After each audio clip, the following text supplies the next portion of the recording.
Y llegamos ahora al cuarto ay, que se menciona en esta serie, en estos capítulos de Isaías. Leamos la primera parte del versículo 1 de este capítulo 30. Ay de los hijos que se apartan, dice Jehová. ¿Y por qué se rebelan ellos? Bueno, en el versículo 2 de este capítulo 30 leemos, que se apartan para descender a Egipto, y no han preguntado de mi boca, para fortalecerse con la fuerza de Faraón y poner su esperanza en la sombra de Egipto. Dios está diciendo que este es el cuarto ay. Aquí tenemos una advertencia. Él dice, no vayáis a Egipto, porque si ellos lo hacen, eso no va a ser bueno. La ayuda allí es solamente un espejismo en el desierto y será en vano. Dios les dice, volveos a mí y yo os libraré. Esta es una de las joyas preciosas de la Escritura. Y en el versículo 18 de este capítulo 30 leemos, por tanto, Jehová esperará para tener piedad de vosotros, y por tanto será exaltado, teniendo de vosotros misericordia, porque Jehová es Dios justo. Bienaventurados todos los que confían en Él. No se apresure, amigo oyente. No diga, ya nos encontramos al fin de las edades y el fin llegará en poco tiempo. Dios dice, yo voy a hacer esto en mi propio tiempo. Yo no he mencionado ninguna fecha. Aprendan a confiar en el Señor. Se nos dice hoy que este asunto de mirar que el Señor Jesucristo tome su iglesia y se la lleve, es asunto de esperar. Y también se nos dice que aquellos que confían en el Señor, que esperan en Él, renovarán sus fuerzas. Y en el día de hoy existe tanta tensión y presión por todas partes, pero uno no puede apresurar a Dios, amigo oyente. Él no tiene ningún apuro. Y quizá las cosas allá no son como usted pensaría que deberían ser. Quizá nos gustaría arreglarlas a nuestra manera, pero dejemos que el Señor lo haga. Él tiene la eternidad delante de Él y aparentemente no tiene ningún apuro. Cuando usted y yo andemos juntos con Él, entonces eso va a hacer que nuestra vida sea mucho más fácil para nosotros aquí en la tierra.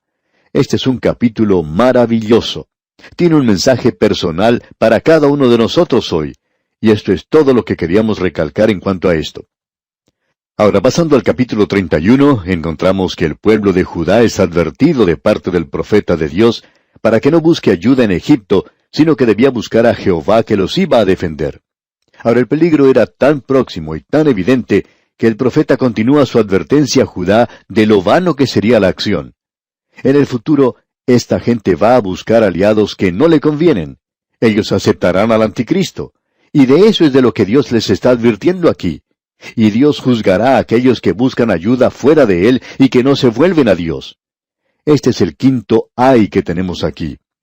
En el primer versículo pues leemos, ay de los que descienden a Egipto por ayuda y confían en caballos, y su esperanza ponen en carros porque son muchos, y en jinetes porque son valientes, y no miran al Santo de Israel, ni buscan a Jehová. Y permítanos decirle, amigo oyente, que aquí tenemos un mensaje para nosotros hoy también. Ay de usted y ay de mí cuando nos apartamos de Dios, cuando buscamos ayuda material o humana en el día de hoy. No queremos ser malentendidos aquí. Isaías no está diciendo aquí que uno tiene que apartarse al espacio sideral y esperar allí. Dios espera que usted sea razonable y sepa hacer las cosas. Pero en el análisis final, Dios quiere tener la prioridad principal en cuanto a ayuda se refiere. ¿A dónde va usted buscando ayuda? ¿Al banco? ¿O va a algún predicador? ¿O tal vez va usted a este predicador radial? ¿Dónde busca usted ayuda, amigo oyente? De vez en cuando recibimos cartas de personas que nos preguntan qué deben hacer. Yo no sé qué hacer con los muchos problemas que se presentan en mi propia vida, y no creo que uno debe buscar ayuda en el hombre. Creemos que es algo bueno pedir consejo, pero uno tiene que ir a Dios en busca de ayuda. El Señor dijo allá en el Salmo 20, versículo 7, estos confían en carros y aquellos en caballos, mas nosotros, del nombre de Jehová nuestro Dios, tendremos memoria. Sí, amigo oyente, tengamos nuestros carros. También vamos a necesitar nuestras bombas atómicas, al ver cómo van las cosas en el mundo en el día de hoy. Pero el Señor Jesucristo dijo, el hombre fuerte armado guarda su palacio. Pero debemos tener cuidado de actuar sensatamente, porque la fe no es algo insensato. Pensamos hoy que la filosofía materialista dice que es cosa inteligente el confiar en el mercado de valores o en el banco, y que uno no necesita a Dios. Esa es una tremenda equivocación, amigo oyente. Ahora, en el versículo 5 de este capítulo 31 leemos, «Como las aves que vuelan, así amparará Jehová de los ejércitos a Jerusalén, amparando, librando, preservando y salvando». Él hizo eso en los días de Ezequías. Ya veremos eso en la próxima oportunidad. Una cosa es segura, los asirios no tomarán la ciudad. Dios dice en el versículo 8 de este capítulo 31, «Entonces caerá Asiria por espada no de varón, y la consumirá espada no de hombre, y huirá de la presencia de la espada, y sus jóvenes serán tributarios». Dios dice, no es porque ustedes van a ser lo suficientemente fuertes como para echarlos. Ustedes no podrán hacerlo.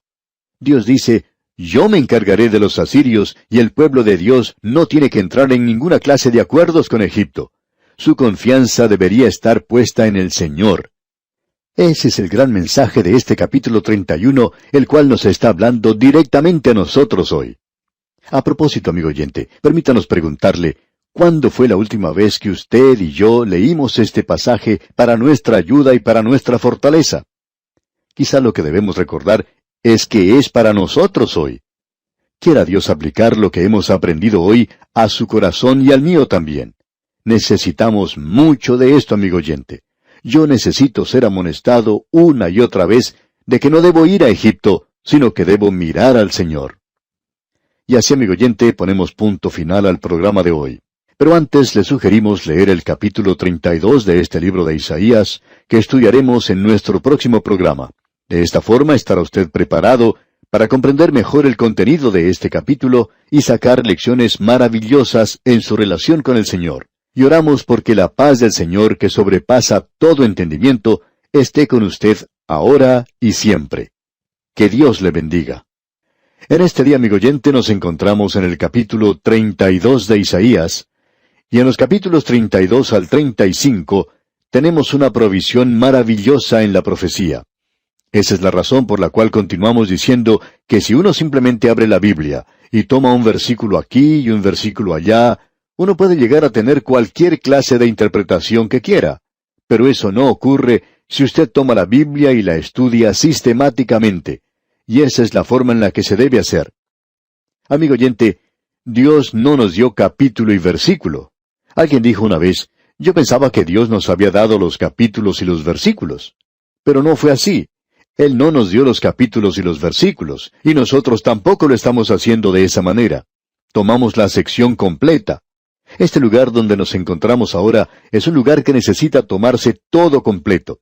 Necesitamos comernos, por así decirlo, todo el libro entero. No creo que le vaya a causar una indigestión. Y no va a tener que ir a tomar alguna píldora o algo por el estilo. Pero usted, amigo oyente, necesita darse cuenta que la palabra de Dios nos enseña algo que tiene mucho sentido. En este capítulo tenemos la llegada del Rey Libertador, la llegada de la tribulación y la llegada del Espíritu. En los primeros 8 versículos tenemos la persona del Rey que va a reinar en Jerusalén. Este capítulo es algo destacado entre los ayes que tenemos aquí, entre el 5º y el 6º. Y como ya hemos dicho, tenemos aquí una serie de ayes. Aquí tenemos un tallo de vida para el pueblo de Dios en un lugar o situación oscura de aquel día. Y encontramos que el Señor Jesucristo se vuelve a introducir aquí ante nosotros en esta ocasión, donde no puede haber un milenio ni ninguna clase de bendición en este mundo sin Él. En el versículo 1 de este capítulo 32 de Isaías tenemos lo siguiente. He aquí que para justicia reinará un rey, y príncipes presidirán en juicio. Y el rey que se menciona aquí no es ningún otro sino el Señor Jesucristo mismo, y el carácter de su reino es para justicia. El mundo nunca ha tenido un reino como ese hasta ahora. En el versículo 2 leemos, «Y será aquel varón como escondedero contra el viento, y como refugio contra el turbión, como arroyos de aguas en tierra de sequedad, como sombra de gran peñasco en tierra calurosa». Él no es solamente un rey, sino que es el Salvador. Él llevó en Él mismo los vientos y las tempestades del juicio del pecado por nosotros. Él es una roca para nuestra protección. Como ya se nos ha dicho allá en el capítulo 26 de este mismo libro de Isaías, Él es la roca de la eternidad. Y aquí tenemos otro aspecto de su ministerio, donde Él es como la sombra que da un gran peñasco. Él es un lugar de refugio hoy. Veamos ahora el versículo 3. No se ofuscarán entonces los ojos de los que ven, y los oídos de los que oyen oirán atentos. Es decir que el pueblo de Dios recibirá un entendimiento espiritual. Ahora vemos por espejo, oscuramente, mas entonces veremos cara a cara. Los valores espirituales verdaderos serán establecidos y hechos muy obvios. Y aquello que tiene la prioridad principal tendrá esa prioridad. Los valores morales en el presente han desaparecido, y ese es nuestro problema. En realidad, nosotros no tenemos ningún sentido del valor moral. Por años en la mayoría de los colegios se les enseña a nuestros jóvenes la teoría de la evolución, lo que hace del hombre un animal. Ya no se enseña los valores morales, por lo menos no se los enseña de la manera en que se los enseñaba en el pasado. Quizá a uno no se le considere tan inteligente o sofisticado como aquellas personas que se dedican a estafar a los demás en el presente. Así es que uno no debería escuchar aquello que es anticuado. Amigo oyente, lo anticuado será algo futurístico. Dios llegará a ser un rey reinando en justicia, y los valores morales llegarán a ocupar su debido lugar. Ahora el versículo 5 de este capítulo 32 de Isaías dice, «El ruin nunca más será llamado generoso, ni el tramposo será llamado espléndido». Esto me gusta mucho. Esto es tan al día como el periódico de hoy. Hoy los ricos en su gran mayoría son liberales. ¿Por qué? Porque ellos han obtenido lo que querían y no se les está cobrando impuestos. Así es que el hombre de clase media es el que tiene que pagar los impuestos para los nuevos proyectos del presente. Y se puede estar seguro de una cosa, el hombre rico puede darse el lujo de ser liberal. Después de todo, en esa historia que tenemos del hombre rico y Lázaro, este último estaba sentado en el suelo debajo de la mesa del rico, comiendo de las migajas que caían. Y esto nos indica que ese hombre rico era un liberal. Liberal con las migajas, pero eso era todo. Ahora la persona vil y malvada se llama hoy liberal también. Pero en aquel día, una persona ruin no será llamada más liberal, porque él ha podido ver la luz verdadera. Esa persona ruin en su corazón fabricará iniquidad. El corazón es por demás inicuo, y en aquel día todo se verá tal cual es en sus colores verdaderos. Ya no se podrá fingir. La máscara de hipocresía será quitada. No solo aquellos que dicen ser creyentes, ya que los hipócritas más grandes no están dentro de la iglesia en realidad, sino que están afuera. Ellos son aquellos que pretenden ser algo cuando no lo son. Este, pues, es el rey que reinará en justicia. Pero antes que él venga, le precederá una época de tribulación. Escuche lo que dice aquí el versículo 9. Mujeres indolentes, levantaos, oíd mi voz. Hijas confiadas, escuchad mi razón. Ahora, ¿por qué dice eso? Por la siguiente razón. Las mujeres son más sensibles que los hombres. Y en realidad, ellas se pueden dar cuenta del peligro antes que lo haga el hombre. Cada hombre, cada esposo, antes de enfrascarse en algún negocio, especialmente en sociedad con alguna otra persona, debería dejar que su esposa entreviste al hombre que va a ser su socio. Y si usted quiere una verdadera evaluación de la naturaleza humana, permítale a su esposa que sea ella quien se encuentre con esa persona y hable con él. Amigo oyente, usted sabe que en el hogar uno trata de mantener su lugar como la cabeza del hogar. Pero uno llega a descubrir al pasar los años que uno no sabe la clase de gente que son los demás. Puede que suceda en varias ocasiones que la esposa de uno le diga que se ha equivocado en cuanto a tal hombre, a tal mujer, porque en realidad ellos son personas maravillosas. Y otra vez le dice a uno, has juzgado mal a esa persona y tienes confianza en ella, y no deberías haber hecho eso. Hay algo que no anda bien. Y sabe una cosa, amigo oyente, en la mayoría de los casos, la esposa tiene razón. Así es que uno puede aprender que lo mejor que se puede hacer es escuchar lo que ella tiene que decir, y especialmente en casos como estos. Ahora Dios dice que las mujeres en aquel día serán tan insensibles que ni ellas se darán cuenta del peligro que se acerca. Eso es muy interesante porque habrá mujeres que estarán viviendo en el placer en aquel día, y ellas no tendrán ningún sentido del juicio que se aproxima, y estarán prácticamente muertas aun cuando estén viviendo en el placer. Llegamos ahora a la tercera división.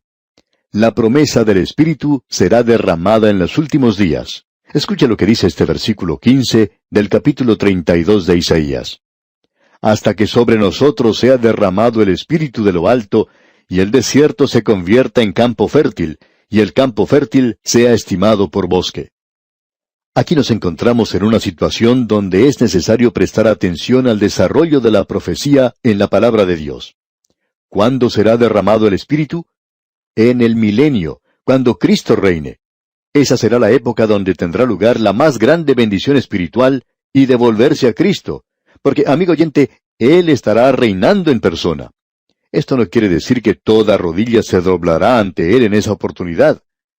Toda rodilla se doblará ante Él eventualmente, pero este es un período de prueba, y pasará. Joel menciona esto en el capítulo 2 de su libro, versículo 28, donde dice, «Y después de esto, derramaré mi espíritu sobre toda carne, y profetizarán vuestros hijos y vuestras hijas, vuestros ancianos soñarán sueños, y vuestros jóvenes verán visiones.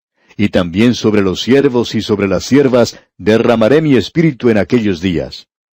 Ese no es el cuadro que tenemos hoy. Y el apóstol Pedro menciona esto en el libro de los Hechos de los Apóstoles, capítulo 2, y nos aclara este mismo punto. Él no dijo que ese era el cumplimiento de la profecía. Él dijo que esto era similar a aquello, es decir, que esta gente en aquel día estaban ridiculizando a aquellos que estaban profetizando, diciendo que estaban borrachos aún en horas de la mañana. Quizá pueda ocurrir eso en alguna de las grandes ciudades, pero no ocurría en aquel día. En la época de los apóstoles, la gente no se emborrachaba en la mañana. Y él está diciendo en Hechos, esto es algo similar a lo que vendrá. Ahora, ¿cuándo vendrá eso? ¿Cuándo será eso? Vendrá en el milenio, amigo oyente. Vendrá en el reino, cuando Él derrame su espíritu sobre toda carne. En el día de Pentecostés fue derramado solo en unos pocos, pero esto será similar a aquello que vendrá. Y eso no fue lo que describió Joel cuando dijo que esto tendría lugar en los cielos o en la tierra. Y luego dijo también que vuestros hijos y vuestras hijas profetizarán. Bueno, no encontramos eso hoy. Y también dice que los ancianos iban a tener sueños. Pues bien, hoy van a un lugar donde se jubilan y se lo pasan descansando. Por tanto, no vemos que esto sea una realidad hoy. Eso tampoco se vio en el día de Pentecostés y no se está apreciando el día de hoy. Eso será visto en el reino que vendrá, amigo oyente. Tenemos que poner cuidado en la forma en que observamos estas cosas, no simplemente tomando un versículo en la Escritura aquí y otro por allá, y tratando de decir algo, tratando de construir un sistema de profecías. Uno debe permitir que la palabra de Dios nos hable directamente. Así es como Dios lo quiere, línea sobre línea, renglón por renglón, mandamiento por mandamiento. Sé de algunas personas que no les gusta esto así, y sin embargo, esa es la forma en la cual Dios nos la da. Esto es importante y por eso queremos señalarlo.